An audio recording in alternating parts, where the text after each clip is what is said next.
Hello, and welcome to Leading Virtual Meetings in Microsoft Teams. This session is intended purely to be a primer for working from home collaboratively and effectively. My name is Dominique Burton, and I will be your facilitator for this session. Going remote is no longer a choice. It has become our primary tool within these new norms. Now, that doesn't mean that you have to throw effectiveness to the wind or wait until we're all back in the office together to work on some major projects.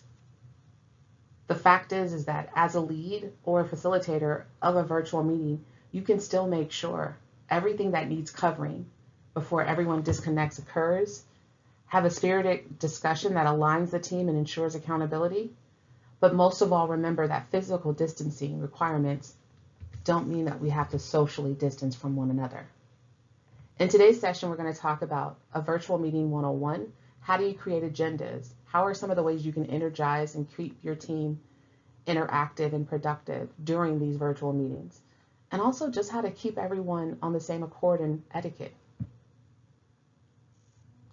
In part 2 of the session, we will look at Teams as a step-by-step overview from scheduling to facilitation, including dial-in alternatives and screen sharing. If running a virtual meeting feels like one big question mark, don't sweat it. Together, we're going to take a look at everything you need to know about running effective remote meetings. The first being, why is it that we so depend upon in-person sessions? Well, the majority of adults in studies tend to prefer small face-to-face meetings of fewer than 10 participants as their preferred form of communication. Here's why. In face-to-face meetings, our brains process the continual cascade of nonverbal cues that we use as the basis of building trust and professional intimacy. Face-to-face interaction is information rich. We interpret what others say or mean only partially from the words they use. The majority of others' message, all of the emotions behind their words come from tone, pace, facial expressions, and body language. Speakers need this information and feedback to gauge how well our ideas and messages are being accepted and understood. But we can still get this remotely. And here's some ways how. Virtual meetings are an invaluable tool for connecting with everyone from coworkers, family, external partners, and clients. As anyone who's ever participated in a virtual meeting or conference call knows, there are a few differences between face-to-face meetings. The functionality for remote meetings can include, however, video conferencing, document sharing, chat features, screen sharing, and recordings. Giving remote teams a shared space to connect online helps them get comfortable, and let's face it, feel less awkward communicating across digital channels, especially when it's new to you. Feel like they are on an equal and integral part of their team, despite their location. Identify any potential issues when it comes to communication styles or differing points of view ahead of the meeting. These are all things that can help you be effective in virtual meetings. Here are a few valuable items you can prepare to ensure a successful virtual dialogue and ensure your meeting doesn't become a simple one-way didactic item, basically extremely boring.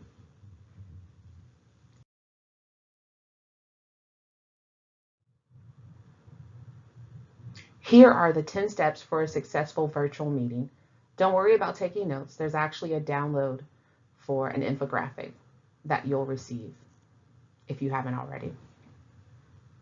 The main thing to remember is that you have to prepare in order to have a successful virtual meeting. And when I say prepare, we're talking beyond just the technology. You need an agenda. You have to let people know what is the purpose of the meeting? What are the objectives? How will we achieve those objectives? It should be timed. People need clear roles. Who's going to chair? Who's going to facilitate? Who's going to take notes?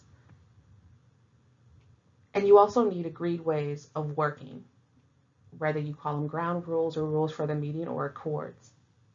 These are all things that need to be laid out for you to have a successful virtual meeting. Let's walk through some of the major items you're going to need for this meeting, including creating an agenda. An agenda is a list of meeting activities in the order in which they are to be taken up, beginning with the call to order and ending with adjournment.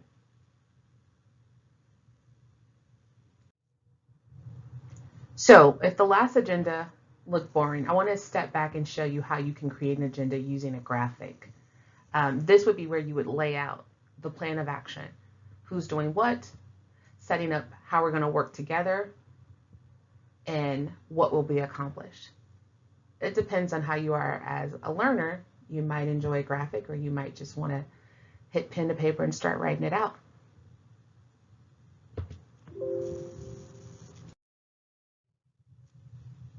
A virtual meeting agenda, like any other agenda, should set clear objectives, time limits for discussions, outline next steps, request feedback. This is critical when you're just starting with virtual meetings, to find out what is working and what is not working, so you can fail fast and correct for the next meeting. At the bottom of the screen, I've shared a training team's meeting agenda for my team, set for May 15th. And here's some key points I want to highlight. I've set the time for 10 to 11:30 a.m. That's a maximum of 90 minutes. That is truly a best practice. Virtual meetings of 90 minutes are the maximums that I do. And if I needed to come back to my team, we would set a midday break and then reconvene around 1:30 or 2. I set these time limits up because people have other things that are going on in their lives that they have to handle. And it's also because virtual meetings can become a little rough if you go too long. The next thing I did was I put in a link so you could join Microsoft Teams meeting virtually, but I also provide a dial-in option. You never know if someone is having difficulties with their VPN or their login, and providing a voice dial number is always a best practice. Pre-work and review. If there's an item that I want someone to look at before our meeting, I'm going to include that in the agenda, and I'm also going to ask them to bring stuff, which is what I did here. Please be prepared or bring an update on current sum total assignments. Attendees. This is where you put out the roles of people. What are they responsible for doing? So I put in myself as a lead for calling the meeting. I have a note taker and a point person, required attendees, and optional attendee. These are all parts of what you should have in the agenda. We'll talk about the note taker / point person in a few minutes.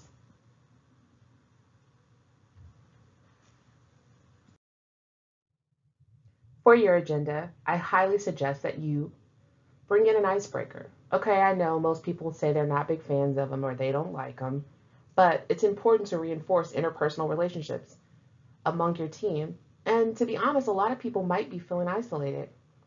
We generally spend more time at work than with our families. Hence, some of us may be missing the constant communication and camaraderie of our teams.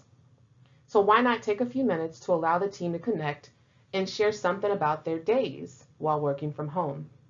The first example I have is a quarantine wheel, which I created on this website. And you can personalize a wheel and embed it into your presentation.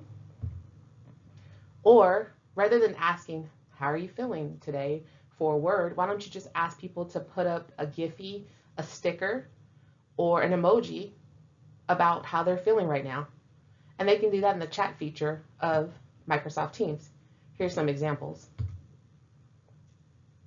Mine is definitely never enough coffee, or just staying alive. Another fun one is Simon Says. It sounds really, really silly, but it's so much fun. Remember, the last one standing is the winner. You'll break down barriers and get the team laughing and more comfortably being virtual. Another icebreaker that shows off the creative flair of your team is 6-word memoir. Everyone should be asked to bring a 6-word memoir describing their life story to the meeting. Each person holds their statement up to the camera. After a count to 3, the team says the name of the coworker they want to ask a question of regarding that 6 words. The host calls the most popular name and starts a 6-minute timer for the team to ask questions and the person to answer. This can be played over and over several times in a meeting, as you get to learn more about your peers until everyone has had an opportunity. Here's some examples. Now tell me, if someone had each year balder than the last, sounded much better in my head, too many impulses, too little caffeine, you're going to want to learn a little bit more about them. And what better than a quick icebreaker?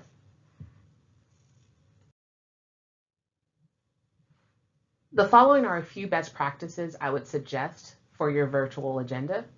After the meeting's been called to order and we just talked about the icebreaker, I would set some time aside to recap the last meeting minutes or to at least send a copy before the meeting for the team to review. You can ask if there's any corrections and move through that fairly quickly. I then give each of my team members 2 minutes to provide a quick status update on their projects or assignments. I highly suggest that you set time limits for each of the items you're going to discuss, and that the lead and the note taker should work together to keep the agenda items moving appropriately. Another one is to set a prospective break, a 5-minute break at most, at 45 minutes, which is halfway in between the 90-minute meeting, to allow people to step away from their computers and handle whatever they need to.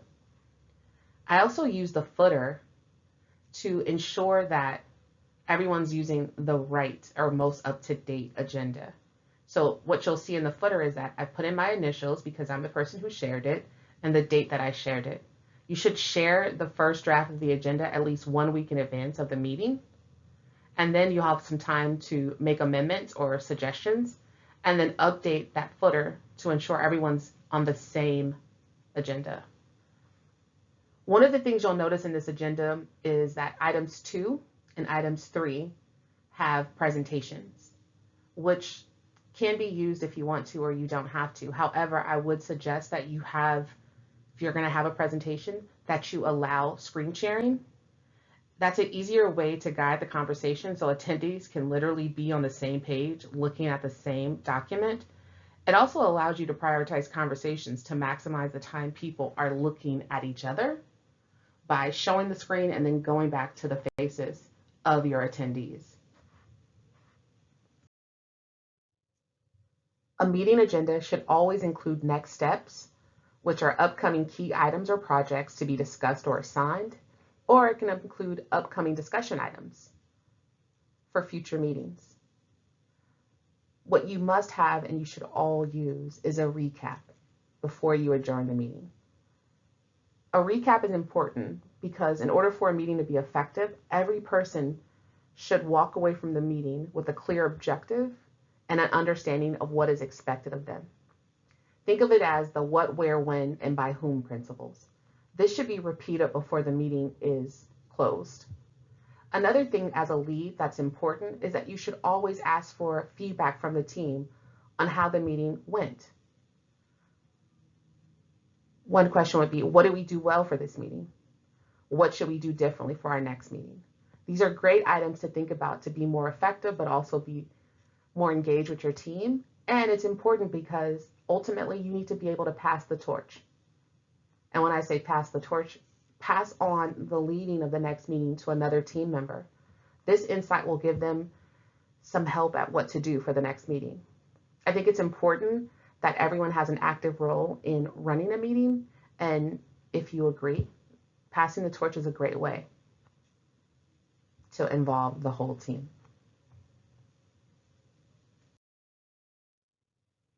Before we move on, I wanted to just cover some basic virtual meeting etiquette.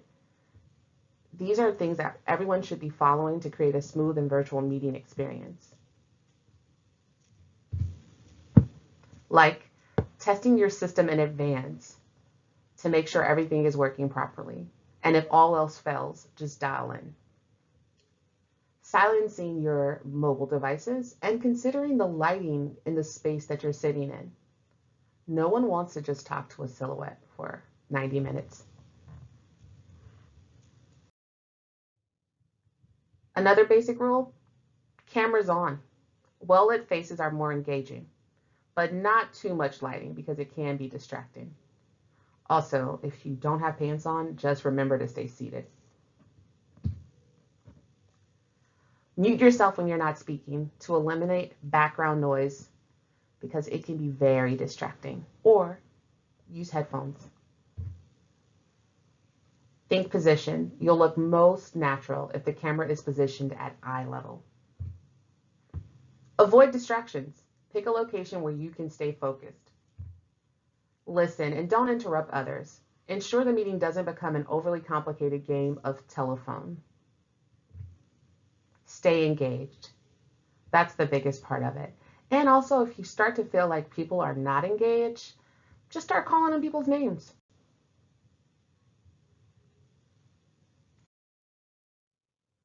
Your biggest task when you're leading a virtual meeting is to ensure that no one on your team looks like this during the process.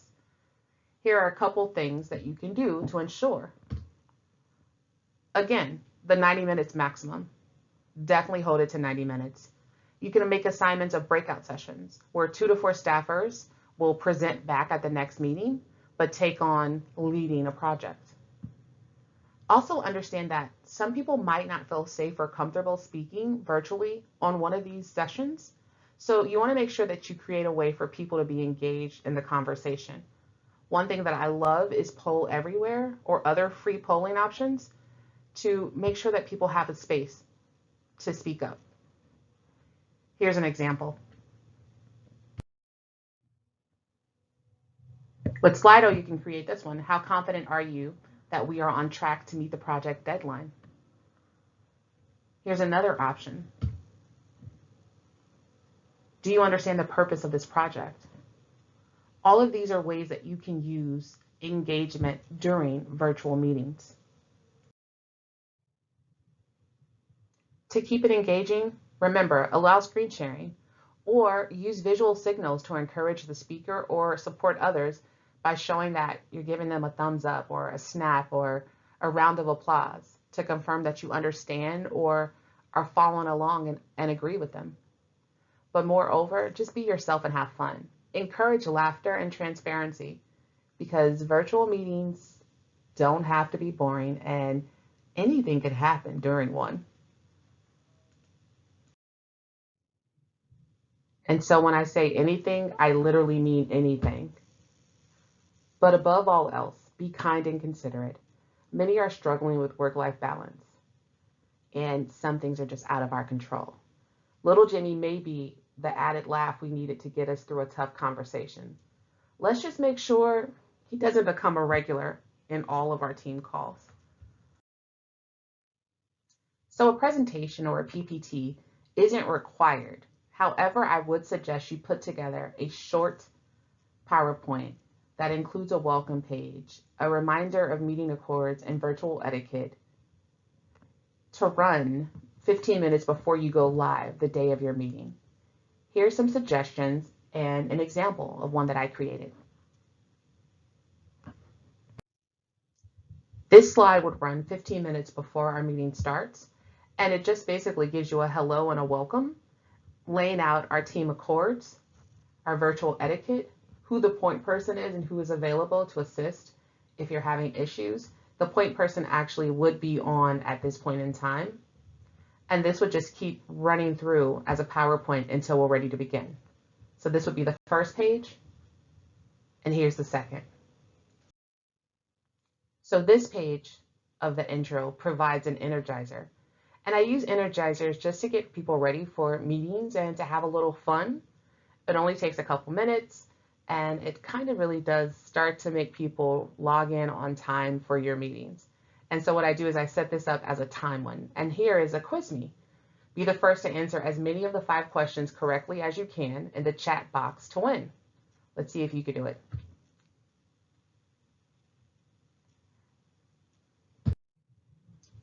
You'll set up the PowerPoint to cycle back to the beginning page fairly fast to kind of add to the competition of it. Here's part 2 of the quiz. Catch it before it disappears.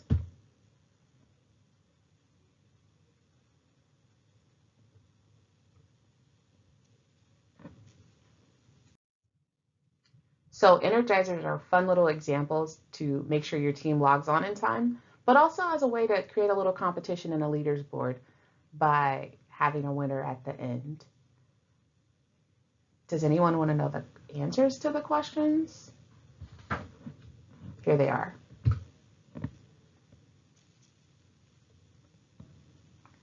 Here are a few additional Energizer examples that you can use.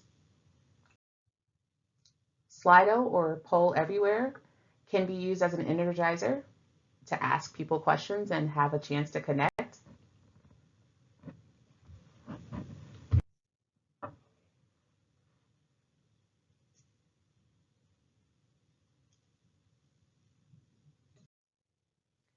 Other fun ways to connect are a show us. And you can ask people to show your new workspace, or a childhood photo of yourself, or my favorite, your prom picture. These are all fun ways for us to connect while we're still virtual. Here's an example of the last slide that I would show before calling a meeting to order. And again, it just has the team accords, virtual etiquette, and a little quote or statement about our team. And then I would drop in our agenda and start our meeting.